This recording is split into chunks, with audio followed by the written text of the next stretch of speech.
उत्तर प्रदेश के प्रतापगढ़ में स्थित कुंडा विधानसभा, जहां से राजा भैया विधायक हैं, कुंडा तहसील से 11 किलोमीटर दूर शाहपुर गांव में गंगा किनारे स्थित शिवलिंग, जिसे हौदेश्वर नाथ धाम के नाम से जाना जाता है, बहुत ही प्रसिद्ध है।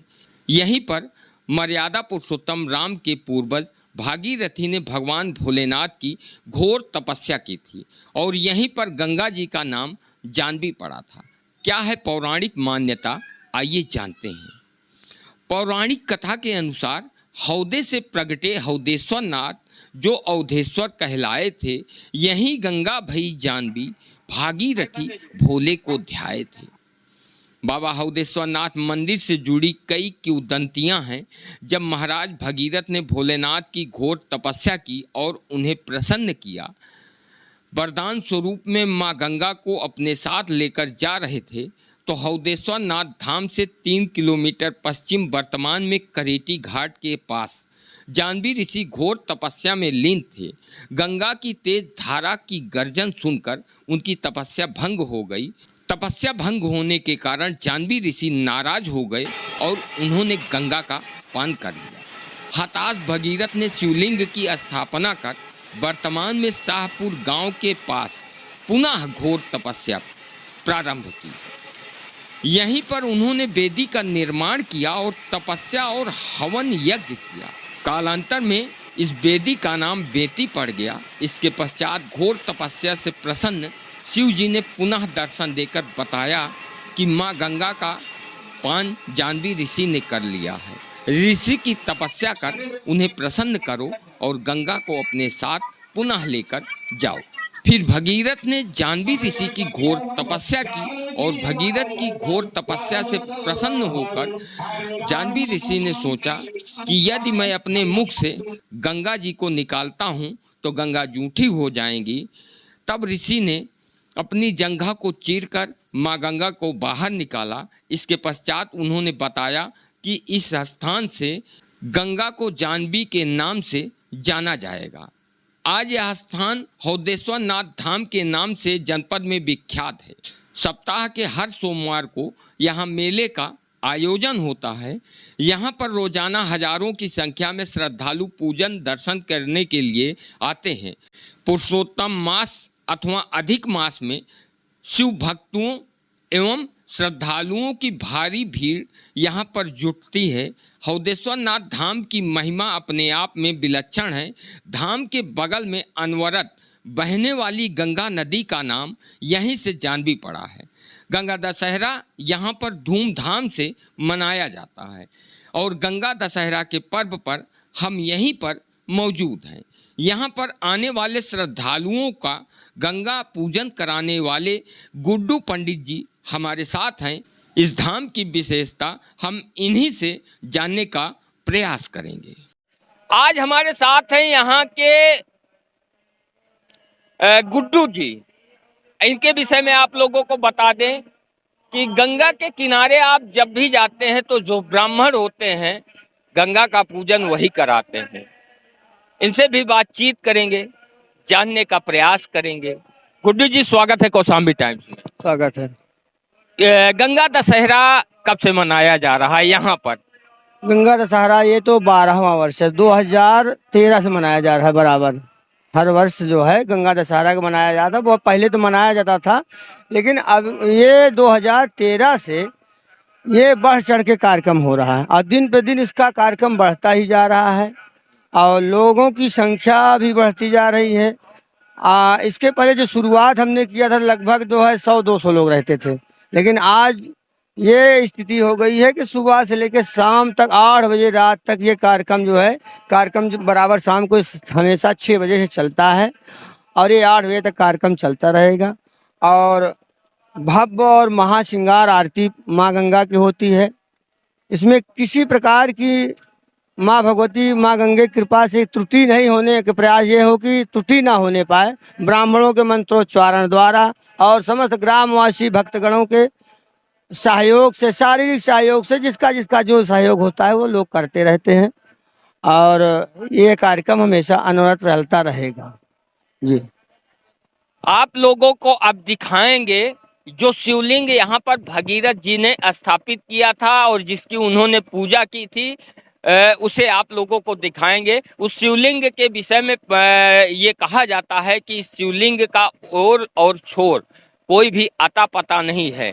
गुड्डू जी क्या कहना चाहते हैं? जो शिवलिंग है उसके विषय में कहा जाता है कि उसके और छोर का पता नहीं। नहीं, इसका अंत तो देखा गया है कि भगवान है, लेकिन नीचे कितने नीचे से निकले हुए हैं किसी को पता क्या नहीं। आपने कभी जानने का प्रयास किया? जानने हमने तो नहीं प्रयास किया, लेकिन हमारे स्वर्गीय श्री गंगा शरण जी महाराज जी जो है, ये अपने लड़कपन में जो है ये कम से कम 15 लगभग 8-10 फुट तक नीचे खुदवाए थे शिवलिंग के अगल बगल। लड़कपन था, लोग कहते थे कि अंग्रेजों के डर से लोग जो है धन छुपा लेते थे धार्मिक स्थलों में, तो हो सकता है धन ही ना हो, तो उसको मतलब प्रयास करना शुरू किए। उसके बाद 7-8 फुट खुदाए, तो बाद में ये उनको स्वप्न हुआ बड़ा अजीबो गरीब, तो वो जो है फिर जो है उनको मनवा दिए थे। तब उसके बाद से आज तक ऐसा कुछ नहीं हुआ। बने रहिए हमारे साथ। अब हम चल रहे हैं भगवान भोलेनाथ के उस शिवलिंग का आप लोगों को दर्शन कराएंगे और दिखाएंगे कि कितना भव्य वो शिवलिंग है। बड़े दूर दराज देश के कोने कोने से यहाँ पर आते हैं और भगवान भोलेनाथ का दर्शन करते हैं। आप लोग यहाँ पर आपके पूर्वज कब से यहाँ पर जो है रहते हैं? लगभग हमको तो लगता है 7-8 पीढ़ी से ज़्यादा हो गई है, और हमारे सामने ही लगभग मान चलिए कि 4 पीढ़ी तो हम लोग खुद ही मौजूद हैं। हमारे बाबा पिताजी, हम, हमारे बच्चे, 4 पीढ़ी तो हम ही लोगों को हो गया। और उनके पिताजी श्री स्वर्गीय श्यामलाल जी, उनके पिताजी स्वर्गीय बाल गोविंद, हाँ बाल गोविंद श्यामलाल के जो गंगा स्नान श्यामलाल जी, इसका इस मंदिर का मुकदमा भी एक बार लड़े हैं, तो वो उसका भी प्रमाण है कि हाँ 6 पीढ़ी तो यही हो गई, हमारी 7 पीढ़ी। तो उसके पहले भी जो 2 पीढ़ियाँ थी, ये नाम नेशन है, कालीचरण जी, कालीदास जी महाराज जी, ऐसे कई लोग हैं। हाँ, अब गुड्डू जी के विषय में एक खास बात बता दें। आप हमारे मित्र हैं, हमारे क्लास फेलो रहे हैं, हमारे बहुत अभिन्न मित्र हैं। अब ये है कि हम लोगों ने पढ़ाई छोड़ी, पढ़ाई छोड़ने के बाद ये अपनी दुनिया में बिजी हो गए, हम अपनी दुनिया में बिजी हो गए। आप लोग बने रहिए, हम चलेंगे अब भगवान भोलेनाथ का वह शिवलिंग दिखाएंगे जिसको भगीरथ ने स्थापित किया था। हम लोग मंदिर परिसर के अंदर आ चुके हैं और अभी अभी यहाँ पर आरती हुई है। गुड्डू जी हमारे साथ हैं। आप लोगों को इनके माध्यम से यहाँ के पूरे इतिहास को बताने का प्रयास करें। गुड्डू जी ये बताइए कि जो यहाँ पर घंटे लगे हैं उनके विषय में थोड़ा सा चलते रहे, बातचीत होती रही। ये घंटा जिन लोगों को विशेष परिस्थिति में, जिसके जैसे बच्चे नहीं हुए, जैसे किसी का मुकदमा हुआ, जैसे किसी को नौकरी नहीं मिल गई है, तो ऐसी ऐसी बड़ी बड़ी मान्यताओं के लिए जो है लोग बांधते हैं जी, और जिनका पूरा होता है वही बांधते हैं। कैमरामैन से कहेंगे कि थोड़ा सा दिखाने का प्रयास करें। आप देख सकते हैं कि कितने बड़े बड़े घंटे यहाँ पर बांधे गए हैं। गुड्डू जी ये बताइए कि क्या एक आध बार यहाँ का घंटा बिका है? जी बिका है। कब? ये 25 जो है लगभग अगस्त में 2016 अगस्त में बिका है। कितने का बिका था? ये अंदाज नहीं, लगे लगभग करोड़ों रुपए की बिका है। करोड़ों रुपए में। आप समझ सकते हैं कि इस धाम की आस्था कैसी है कि करोड़ों रुपए के केवल घंटे बिके हैं। थोड़ा सा अब इधर कैमरामैन से कहेंगे दिखाने का प्रयास करें। ये बरगद का पेड़ है जी, ये बट वृक्ष है, ये पुराना वृक्ष नहीं है, अब उसकी छोर है। जो पुराना वृक्ष है कई हजार वर्षों से का है, अब ये छोर है, पुराना वृक्ष नहीं है बचा है इसमें। जो पुराना था वो इसी में गल गया। गल गया? हाँ गल गया। और ये उसकी छोर है, टहनी है। टहनी है, उसकी टहनी है। आप देख सकते हैं जो वट वृक्ष इस समय यहाँ पर मौजूद है, गुड्डू जी के अनुसार ये टहनी है। जो पेड़ था, मूल जड़ थी, वो गल गई और फिर से एक टहनी का रूप ले लिया, एक वट वृक्ष यहाँ पर तैयार हुआ। ये जो प्रांगण में अभी निर्माण हुआ है, ये कब हुआ? ये प्रांगण में जो निर्माण हुआ है, इसके बाहर जो ये तो 16 में हुआ है, जो ग्रिल लगा हुआ है, लेकिन जो ये बरामदा कमरा ये सब बना हुआ है, ये 16 मतलब 2016 पहले बना हुआ है। और जब ये जो है बंसीला निर्माण यहाँ पर होते हैं, कौन कराता है? ये भक्त लोग कराते हैं, भक्त लोग जिनकी मनोकामना पूरी होती है। हाँ जी। चलिए अब आपको हम लिए चलते हैं उस शिवलिंग का दर्शन कराएंगे जिसे मर्यादा पुरुषोत्तम राम के पूर्वज भागीरथी जी ने स्थापना की थी और यहीं पर भोलेनाथ को प्रसन्न किया था। भोले आप देख सकते हैं सामने भोलेनाथ हैं। अभी इनका श्रृंगार हुआ है और आरती अभी कुछ ही देर पहले यहाँ पर आरती हो रही थी। पूरा प्रांगण ये भरा था। गुड्डू जी कुछ बताएं इनके बारे में। ये भगवान जब भागीरथी जी गंगा जी को लेके चले, जंजीराबाद कहते हैं जिसको आप जहां मतलब जंजीराबाद बोलते थे, वहीं जाह्नवी ऋषि रहते थे, तो वो उनको पी गए थे। तो फिर पुनः जो है जब भागीरथी देखते हैं कि गंगा जी की कोई आवाज नहीं, कलकलाहट नहीं, तो ये जब यहाँ आके पुनः भगवान शिव की आराधना करते हैं तो भगवान शिव उनसे कहते हैं अब हमारी आराधना न करिए, जाके जाह्नवी ऋषि की आराधना करिए, वो आपको गंगा जी प्रदान करेंगे। तो उसके बाद जो है गंगा जी जब छोड़ते हैं तो यही भगवान शिवलिंग जो है, भगवान शिव जो है उन्होंने प्रार्थना किया, भागीरथी जी ने प्रार्थना किया कि आप जन कल्याण के लिए विराजमान हो जाइए। ये स्वयं लिंग है, इसकी कोई व्यक्ति स्थापना नहीं किया है, कोई ऋषि स्थापना नहीं किया। स्थापना की जाती है 1.25 फीट, 3.25, 5.25, लेकिन इनका कोई पता नहीं कितने नीचे से है।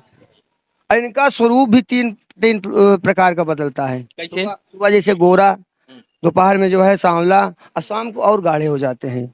ये वही व्यक्ति अनुभव कर सकता है जो यहाँ सुबह से शाम तक रहेगा, जो मुख्य पुजारी है, जो कोई भी व्यक्ति रहेगा, सुबह से शाम तक कोई भी व्यक्ति रहेगा, वही इसका अनुभव कर सकता है। हम मुख्य पुजारी जी से बातचीत करेंगे और जानने का प्रयास करेंगे। महाराज जी आए, स्वागत है कौशाम्बी टाइम्स में और प्रणाम आपको। थोड़ा सा जानकारी दें कि जैसे गुड्डू जी कह रहे हैं कि आकार इनका 3 टाइम बदलता है क्या? जी बिल्कुल ठीक है, बात बदलता तो है, पर इनका आकार कोई समझ सकता है क्या? ये बताइए। नहीं समझ भले न सके। बिल्कुल नहीं, ऐसा नहीं, वो दिन भर अपना बदलते रहते हैं। क्या भगवान है, उनकी लीला कौन जाना है, पहले बताइए। नहीं लीला तो कोई नहीं जान सकता। ये तो अपने आकार दिन भर बदलते हैं, कौन सा रूप ले लें कोई पता नहीं है जी। से राजा भैया भी अक्सर यहाँ पर आते हैं और पूजा अर्चना करते हैं, रुद्राभिषेक करते हैं। जी बिल्कुल, राजा भैया यहाँ आते हैं और रुद्राभिषेक भी करते हैं, पूजन भी करते हैं। जब भी व्यक्ति आते हैं यहाँ जरूर आते हैं। अच्छा, यहाँ पर दर्शन करने जरूर आते हैं जी। महाराज जी यहाँ पर घंटा जो लगे हुए हैं, घंटे बहुत बड़ा मान्यता है अपनी अपनी कि जो यहाँ शादी करता है, विवाह करता है, कुछ भी करे, पहले भगवान को यहाँ झंडा या घंटा चढ़ाता है, उसके बाद अपना जो भी करता है जी, जिसे निशान कहा जाता है जी। पूरे देश में इस स्थान का बहुत ही महत्व है। सनातन धर्मी जो हैं, जो सनातन को मानते हैं, वो यहाँ पर आते हैं। विशेष मान्यता है यहाँ की। अब आप लोग क्या सोचते हैं, कमेंट कर अपनी राय जरूर दें।